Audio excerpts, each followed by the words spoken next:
Hey everyone, welcome back to the Promised Land podcast with me, Scott Saunders, talking all about Manchester United. There's certainly lots to talk about at the moment. Jadon Sancho has been sent back to Manchester United by Chelsea. He sent a goodbye message to the Chelsea fans and to Chelsea themselves on social media, which was a hell of a lot more heartfelt and meaningful than what he sent back to Manchester United when he left either of the two times that he's left the club in the past. United are now stuck with him. Where will he end up going? Who knows?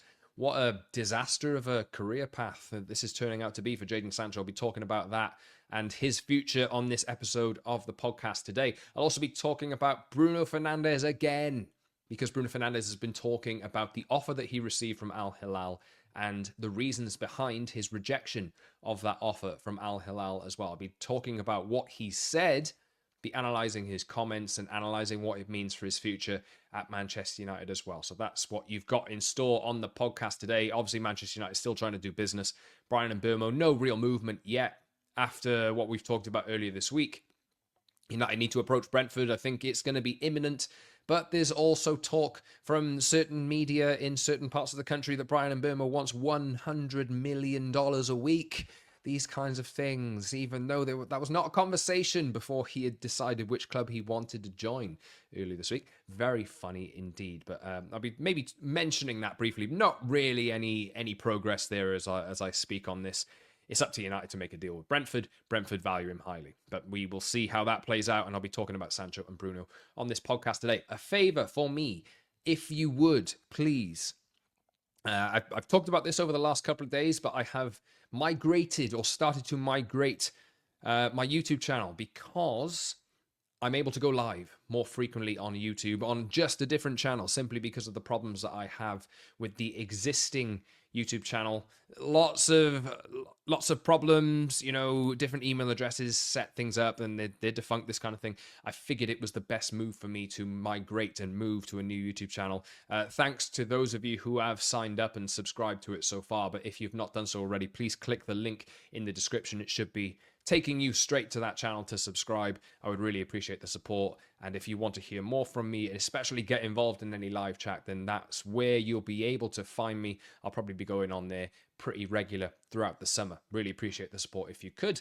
Follow me on social media as well at _Scott Saunders on X, Instagram and TikTok. And get in the comment section wherever you would like. On Spotify, I believe you can comment. On YouTube as well. The old YouTube channel is still there. I'll eventually migrate across, and hopefully, if you guys follow, hopefully I'll be going over there pretty soon. But yeah, really appreciate the support. Really appreciate those of you who have joined the live shows that I've been doing so far. And fingers crossed, we can get some pickup on there, and I can move over there pretty soon. With those of you who want to join me. Anyway, let's talk about Bruno Fernandes, and let's talk about what he has said. Now, we obviously had the decision, and I have done a podcast on his decision to reject this offer already. That was the last episode, so thanks for joining me on that one and listening to it if you've done so already. But obviously, later in the day then, Bruno was due to appear at a press conference ahead of Germany versus Portugal in the Nations League semi-finals, which is being played on Wednesday night. So you'll be able to see Bruno Fernandes, Diogo Dalot, and a bunch of Champions League winning PSG players, and Cristiano Ronaldo obviously play in this match. Bruno Fernandes is a key cog in the Portuguese team. He was the one put up for media duty, and he was inevitably asked about that offer from Saudi Arabia. I'm going to take the extract from the Athletic here, as obviously they sum things up pretty well. Obviously, this was a meeting that he had that was pre-planned with a bunch of journalists speaking in Portuguese. But the Athletic have summarized the situation as the offer being for 4 years on 25 million euros a year net, which is triple his current salary, while Al Hilal were said to be prepared to pay United 80 million quid. 100 million quid I've seen talked about, I think, for me and for many people. Many people would have not sold Bruno Fernandes at all, and I completely get that position. For me, it was, if you look at 100 million and what you could do with that, potentially, that would open the door. But I always said, providing Bruno Fernandes was the one that wanted to go. But he thought hard about it, and he eventually decided against it. And I think this is the club, just to recap, I think the club have played this the right way. The club have said a bunch of things to him, which I think are really interesting, and I'm going to be getting into those in a second. But this is what Bruno Fernandes said. There was that possibility. The president of Al Hilal called me a month ago to ask if I wanted to join. There was a waiting period on my part to think about what the future would hold. I would be open to it if Manchester United felt it was my time. I spoke with Ruben Amorim, or Mr. Ruben Amorim, the gaffer, I've also seen him referred to, who really tried to talk me out of it. A very interesting point. I spoke with the club, which wasn't willing to sell, and I've also seen it translated to the club didn't need the money, which is super interesting. I'll be maybe digging into that in a second too. Only if I truly wanted to leave. We never talked about money. That was all handled by my agent, not me. I spoke with my family to understand if that was what I wanted for my future. It was actually my wife who asked me. I never said yes or no. She put my professional priorities ahead of everything else, and she essentially asked him what he wants to achieve in his career, and he went on to say what he does want to achieve in his career. It would have been an easy move. I had Ruben Neves and Joao Cancelo there, two people I have a great friendship with, but I want to stay at the highest level, play in big competitions because I still feel capable. I want to keep being happy. I'm still very passionate about this sport, and I'm happy with my decision. So there's lots to unpack from this, and I'm maybe taking in about 3 sections, because obviously we knew that Bruno Fernandes, he was considering this for a few weeks, and there was speculation around this offer being on the table for him for a while, and I did say frequently that would not surprise me at all if he did take this offer, just simply because of the money that was on display, all offered to him, generational, life-changing wealth. Even for a footballer who's a multimillionaire, this is completely different money, a hell of a lot more of it, and anybody's head would really be turned by the kind of money that is on the table and what it would mean to them. He then went on to say that these are the really important parts and the really interesting parts that I want to get into here. So I spoke with Ruben Amorim, who really tried to talk me out of it. Now, Amorim has publicly, in press conferences, obviously the season is over now, so you won't really hear from him. Thank God, by the way, we don't have to have another Ruben Amorim interview for a little while yet. I spoke with Amorim, who really tried to talk me out of it. So what Bruno is confirming here is that Ruben Amorim, privately as well as publicly, has been saying to Bruno Fernandes that he wants him to stay. There are some concerns about Bruno and his ability to fit into this United midfield and fit into the team in general. Obviously, and I did speak about this, I think he's going to need to mature his game and improve his game and be a lot more careful with the ball, especially if he's playing in that, what it looks like now is the way that United are attacking the transfer market, the way that United are, they signed Matheus Cunha, that deal is done, he's now on international duty, and he'll join the club at the start of pre-season. We have the Bryan Mbeumo developments as well. Those 2 players are the 2 players that United have identified straight away and are progressing on deals for or have signed already, and those 2 players are number 10s. Bruno's position that we've seen him play in most is either one of the 2 10 positions, mainly left 10, or in a deeper lying central midfield role.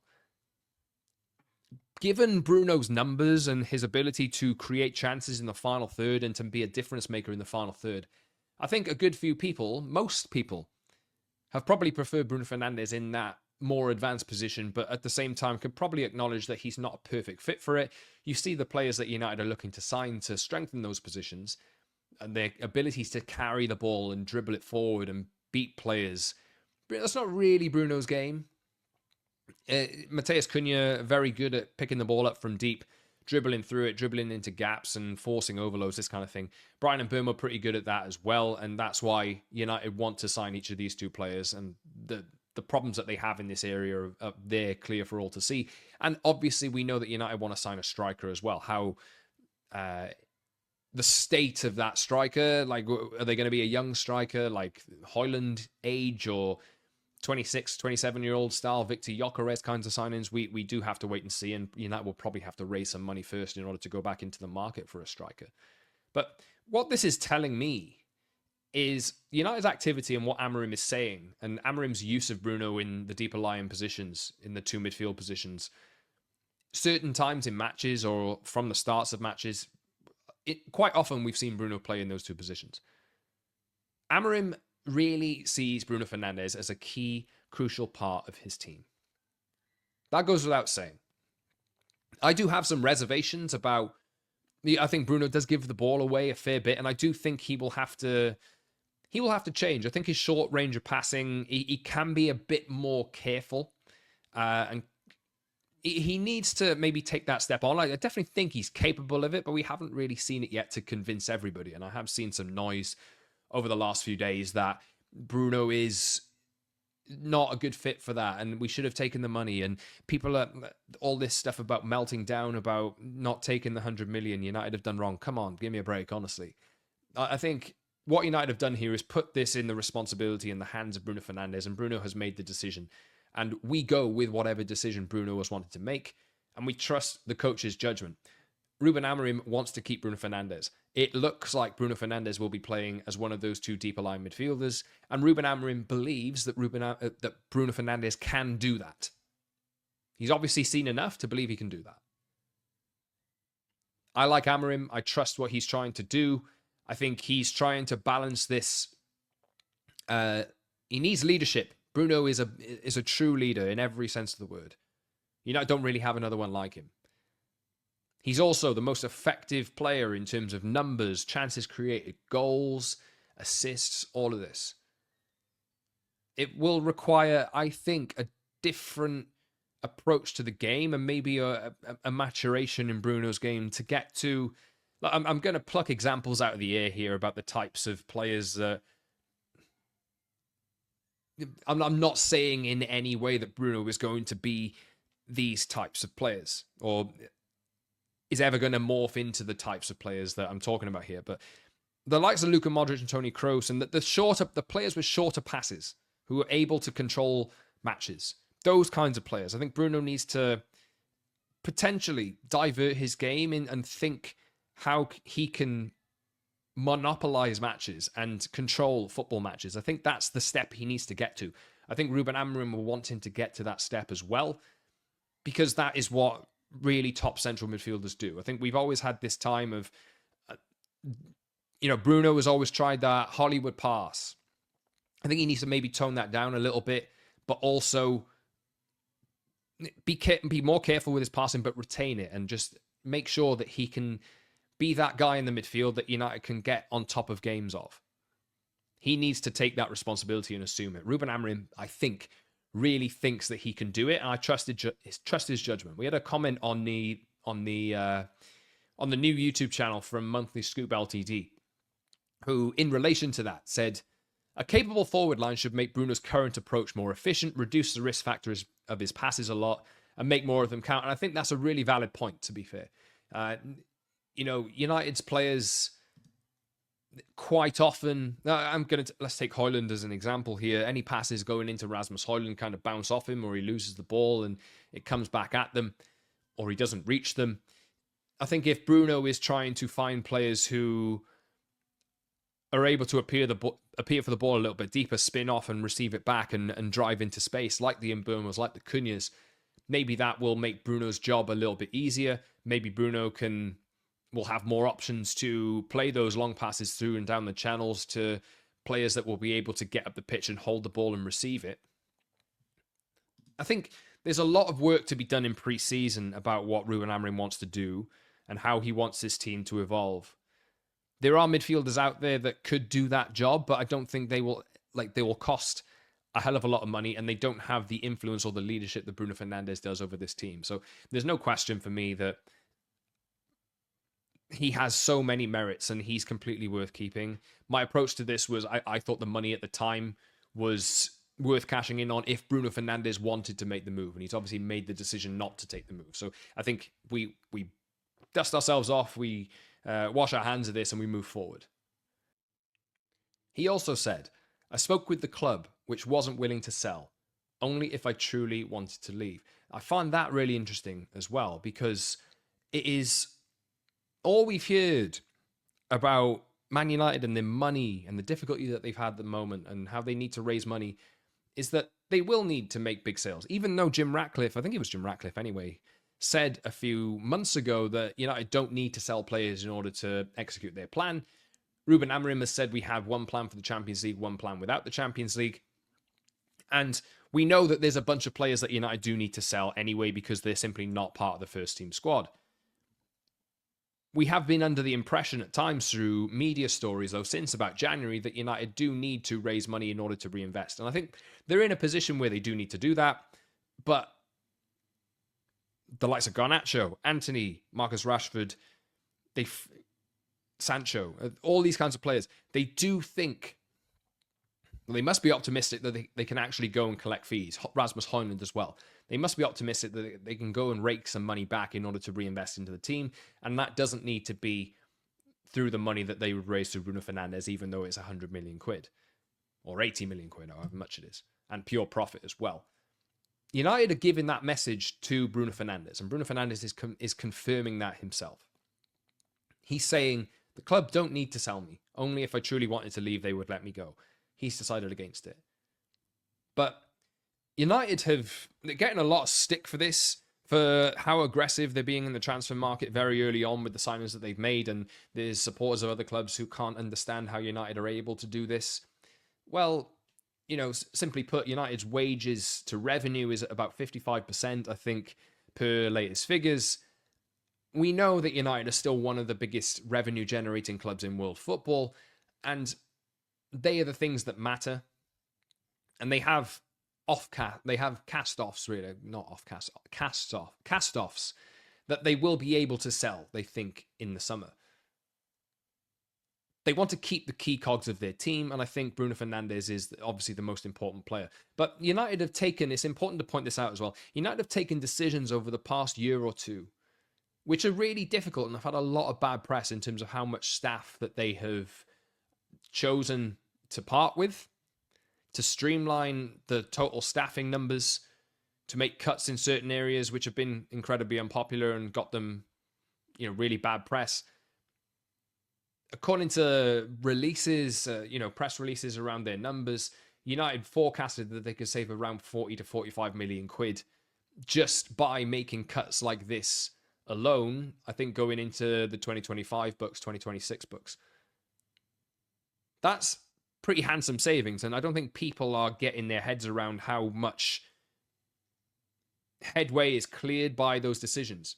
Because the thing to do is, and obviously, United do deserve criticism for how they've gone about doing this, but I think they've obviously made these cuts with the interest in mind of making the football team better and giving them more wiggle room to do things like they have done in the transfer market over the last week. It's interesting. He also said, Bruno Fernandes, I want to stay at the highest level, play in big competitions because I still feel capable. And I'm happy with my decision. Now, people have, just talking through this, me included, I think my position on this really has been, I thought that was a little bit interesting when we saw what was being said when the news came out in the first place that he was rejecting this offer, that he wanted to play at the highest level. We obviously know United aren't playing at the highest level in the Champions League next season because they didn't qualify for it.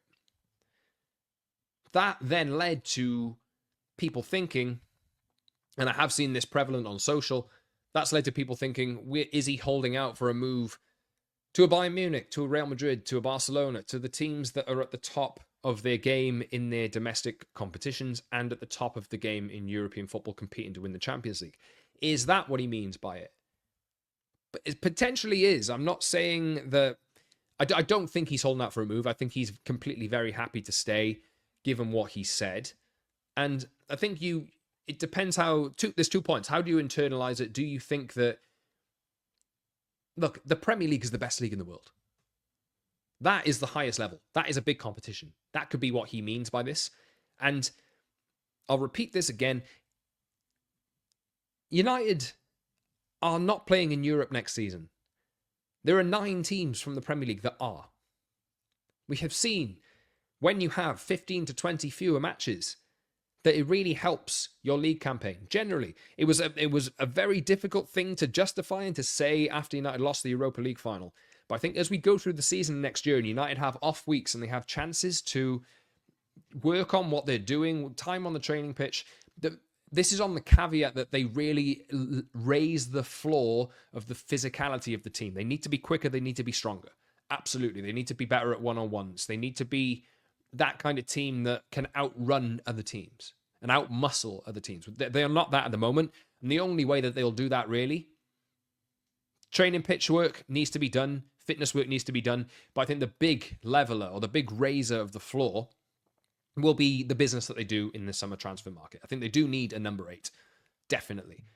They do need a striker. Definitely. The 210s that they're signing, providing they sign Brian and Burmo, do that. They raise that level.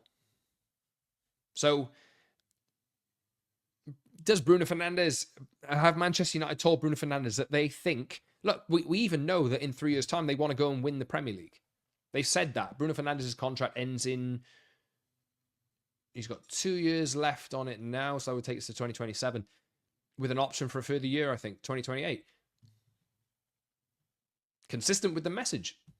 United want to win the league by 2028. It's a hell of a long way off. But at the same time, 1 year out of the Champions League, if United can get their physical level higher, if Ruben Amorim can work his magic, and if the team can start responding and start doing what Amorim wants them to do, if they can score more goals, then there's a chance that Bruno Fernandes could be playing for a team that is competing for the Champions League places as early as next season. It's just completely remiss to say at the moment because United are so bad, and the evidence of what we've seen is that United are so bad. It's completely incomprehensible to see that United will be competing for 2nd, 3rd, 4th, or 5th place next year just because of how bad that they've been. That's the narrative that's going round. But we have seen, even last season, before this one, Nottingham Forest were 17th. They then had, obviously they weren't in Europe anyway, but they had a year where they were competing with other teams that were in Europe. And for a long time in the season, they competed. Only on the last day of the season did they miss out on Champions League football. And that's Nottingham Forest. There's a chance for United. There's a chance to reset. If they can get the attitude right, if they can make sure that these players are at the right physical and technical levels, there's a chance. There is a chance. So you can always retain that hope. The last season is firmly behind us. We can look forward. And United really should be, the expectations should be reset, and we should be absolutely looking at least competing to get top 6 next season, at least. But that's what Bruno Fernandes has said. To me, I think this is it done. The other point I want to make is that all of those teams, Real Madrid, Barcelona, Bayern Munich, would they even make this move? I highly, highly doubt it. Highly doubt it. They're not going to put the kind of money up that would make Manchester United even consider this sale because Bruno is 30, 31 years old. That is simply put, I would be completely shocked and flabbergasted if a team like that went out of their way, changed their transfer policy and signed a player of that age to come in for 80 odd million quid. Would be shocked. I think Bruno Fernandes is going to be staying at United. Let's hope that this is done and we don't have to talk about it anymore. I've certainly spent a long time this week talking about Bruno Fernandes, but fingers crossed we can put this one to bed and we know that Bruno Fernandes is going to be the United captain moving forward and is going to be taking his role in the first team, probably in central midfield.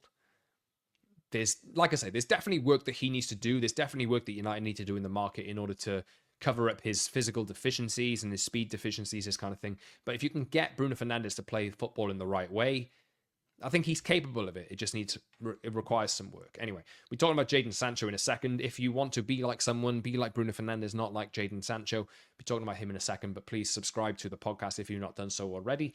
The Promise and the Manchester United podcast on Apple and Spotify. Also, please subscribe to the new YouTube channel. The link is in the description. If you've not done so already, please click that button. Subscribe on YouTube. It should be an auto subscription button. I would really appreciate the support over there because I'll be going live, hopefully, more often. Thanks so much to those of you who have done that so far already. And those of you who would like to do it moving forward, I thank you in advance. And follow me on social media as well at _Scott Saunders. Anyway, let's talk Jadon, because he's back. He's not staying long, I'm sure.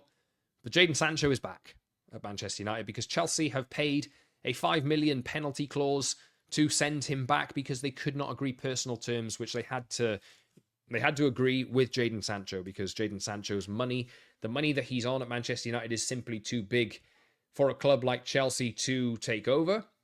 So it would have required Jadon Sancho taking a pay cut, agreeing to being paid less. Look, I think something that hasn't really been said yet is maybe Chelsea weren't offering him the kind of squad role that he wanted. We know that they want to sign the likes of Jamie Gittins from Dortmund. We know that they're linked with Hugo Ekitike. They've got Estevao coming in. They've got loads of players in those wide positions. It would be a lot of competition for Jadon Sancho. Maybe that's something that hasn't been mentioned yet in defense of him. But it's a bad look. It's a very, very bad look. Chelsea had the opportunity to pay 25 million quid to sign Jadon Sancho from Manchester United, and they were willing to take that option on the proviso that Jadon Sancho would take a pay cut and fit into their wage structure and fit into their squad. Jadon Sancho has decided against it. What does he value? Is it the money that he values? He's got 1 year left on his United contract. United will no doubt try and sell him on. No doubt try and flip him. Where he goes, I think, is another question that I'll come to in a second. But it's a massive, just looking at Jadon Sancho as he was as a player at Borussia Dortmund and the way that his career has gone since he joined United. What a shame to start with. It's a real shame. And it's such a bad look that Chelsea are paying that 5 million fee, which is effectively a loan fee, which covers his wages that United would have paid him through the entirety of last season when he was out on loan at Chelsea, plus a little bit more. Sending 5 million back to United to send him back optically is so bad. So bad for Jadon Sancho's reputation. Scored 5 goals and contributed 10 assists in 41 appearances for Chelsea. Scored in the Conference League final as well at the end of May, I believe it was. But his wages that United gave him were so massive. And United chased this guy for 2 years plus. Eventually signed him, gave him wages then that no other club are now willing to give him unless he ends up going to Saudi Arabia. We'll see what ends up happening. Absolutely crazy. And United now have another player. They made 5 million back, which is good, I guess. But they have another player now that is essentially squad deadwood that they do need to shift on. So there's a lot of work to be done here for the likes of Jason Wilcox and Christopher Vivell, Omar Barada, these kinds of guys. Where does Sancho go? Is there interest from Italy? Potentially. Is there interest from other clubs in the Premier League? Potentially. Is there interest from other clubs in Spain? Potentially. Germany? Potentially. But none of them are going to get anywhere near what Jadon Sancho wants in terms of wages. What will United do? Will they take a hit and pay him off? Will they take a hit on their books and not pay him off? I don't know exactly how this is going to work. Or will Saudi Arabia come in for him? Ben Jacobs has said, since this news came about, that there is interest from Saudi Arabia. I put a tweet out yesterday at _Scott Saunders where I said, where the hell does Jadon Sancho go now? It's really hard to see what kind of club will take a chance on Jadon Sancho, who's just, over the course of the last 3-4 years, has simply shown that he doesn't really have the physical intensity, I've talked about that a lot, to be a difference maker in the Premier League. It's not gone well for him. The best place for him is in another league with a slower tempo that is less focused on physicality, speed. Maybe he will find a place where he's happy in the end. But it's such a damning indictment on Jadon Sancho and his career and who's advising him, that he isn't willing to take a pay cut in order to join a football club that has just qualified for the Champions League and in his own words made him feel at home. He's now back at United. He's going to go on holiday and I'm sure United will try and sell him on. Will he end up going out on loan again until his contract expires? I don't know. I think in United's interests, they probably need to find a permanent solution here for a lot of players, just to simply be done with them and get them off the books. But is that even possible? Perhaps the only place that will allow that to happen, if Sancho is up to it, is to send him off to Saudi Arabia. And look, Saudi have tried to sign Bruno Fernandes. There's a lot of money slossing around. And we have seen clubs in the past, like Chelsea, particularly take advantage of that kind of money for players that aren't part of their first team squad or aren't going to be part of their first team squad moving forward. United potentially need to explore that. But just on Jadon Sancho, it is, like I say, an incredibly damning look for him. And obviously, he has not endeared himself at all to Manchester United fans. At all. This has gone so sour since he joined. After all of the support that was given to Jadon Sancho, after he had that period out under Erik ten Hag, after he had that comeback against Leeds and Old Trafford welcomed him back with open arms and a massive round of applause, and he went on and scored against Leeds in that game. That was the moment, really, where you thought this could be the start. And then a few months later, Erik ten Hag dropped him because he didn't train well enough. He went and said it out loud, and Jadon Sancho then goes and blasts Erik ten Hag in a post on social media, which he didn't take down for months. I do hope that Jadon Sancho finds a place to play which suits him moving forward permanently. I do hope United can go and finally get this nightmare transfer off their books. But again, United learned this lesson already, but you cannot... giving high wages to players is such a no-no if you don't feel they're absolutely incredibly worth it. They have lots of mistakes, Manchester United, to deal with there and lots of wages to clear off. We'll see what happens. Let me know what you think about Jadon Sancho, because I don't think the comments are going to be too nice. But let me know on social media at @_Scott Saunders. Let me know in the comments on the Spotify version of this podcast, and let me know in the comments as well. I did do a live video on the new YouTube channel around this on Tuesday night. My intention was to use the audio and upload it as an episode to get it out early Wednesday morning. But I'm having audio issues with that, so I've had to re-record the podcast again. So in an ideal world, I will try and...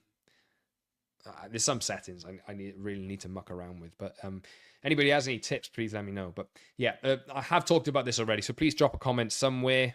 Please subscribe to the new YouTube channel as well. There's a link in the description at the bottom of this episode where you're listening to it. And look, I'll be back pretty soon to talk about whatever is happening in Manchester United world, because there's a lot happening. There is a lot happening at the moment. Anyway, thanks for listening to this episode, guys. I'll speak to you soon for another episode of the Promised Land podcast. I've been Scott Saunders. Please join me on the new YouTube channel. Please give a 5-star review to this podcast as well on audio platforms, and I'll see you soon. Thanks for listening. Thanks for watching. Until next time.